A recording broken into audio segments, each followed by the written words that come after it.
So it's not all Kahoot, it's like a slideshow and there's like random questions, so you don't have to be like on edge. Okay, so for my like title, I did presence as a president, and it's just about like being more present in our daily lives and like not being on our phones as much, like during school. Okay, and with your fingers, show me how many hours a day you typically spend on your phone. Okay, so there's some like one-hand answers, there's some two-hand answers, which is kind of a lot. But like, I'm no different than y'all. I have like 5 hours at least a day on my phone, so probably should get better at that, but whatever. Oh, shoot. Okay, well, whatever. Also with the raising hands, like how many of you guys have like doing Kahoots like every day in this class? Me too, guys. So, like, most of us spend a lot of time on our phone, and I believe that students would pay a lot more attention if we just had a lot more engaging lessons and just like a lot more motivation to not be on our phones. But then like when a teacher's just like talking and talking at you, you just want to be on your phone or like take a nap or something.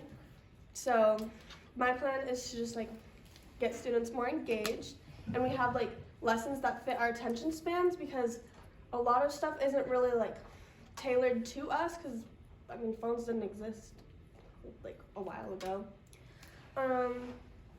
And for this issue, I've come up with a plan, and the first like step of my action plan is just like a little small step, but it could make a difference, you know, if you see like a bright neon sign while you're walking in the hallway, you might listen to it. But my plan is just for the SBOs to make posters to like encourage kids to like get off their phones in the hallway, because that would cause a lot less collisions. Because when I did my survey, I asked like people to share stories about like people not paying attention in the hallway, and there were a lot of stories about like people getting bumped into and stuff. So like at that point it's kind of a safety issue as well, and also it's just really annoying when someone bumps into you.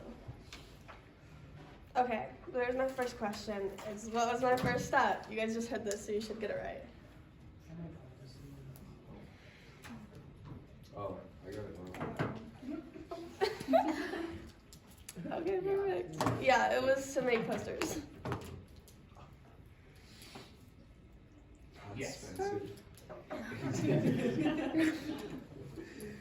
Okay, and then so for my second step, it's to encourage teachers to use more activity-based learning rather than lectures. And that's like a hard thing to get out of for a lot of teachers, I feel like. So we'd have a speaker like for the teachers come in and just like maybe try and help them plan more activity days instead of lecture days. And it's a lot harder to like be on your phone when you're like on a Kahoot, because then it like logs you out. Like if you try and like respond to a text or something, it just logs you out of the Kahoot. And also it's just harder to be on your phone when you're actively doing something. But if a teacher's just talking, like it's really easy to just pick up your phone and start texting or sleeping.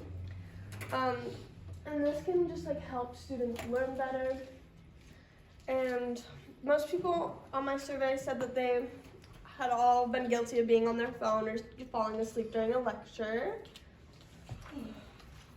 And then next step, y'all just heard it.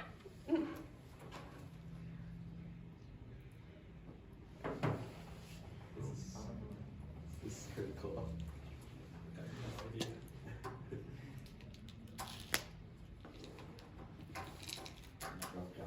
Lovely. I got that right.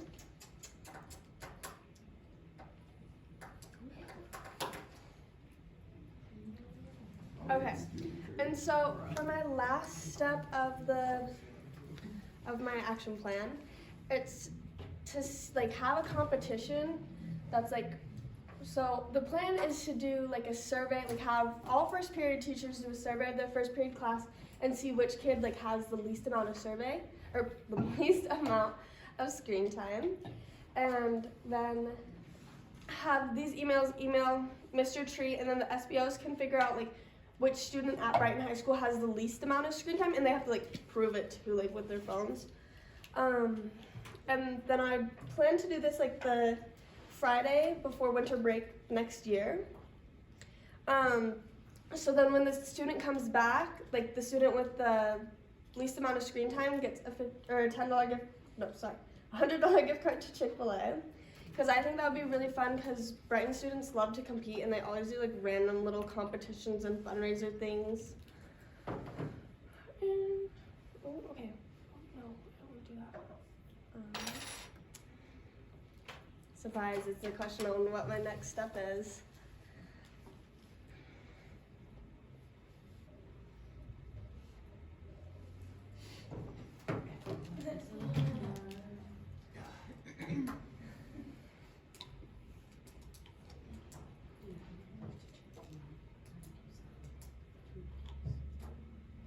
Yeah, so they get a gift card, and it's a Chick-fil-A gift card too, because like everyone here likes Chick-fil-A basically, and if they don't, they have friends that like it.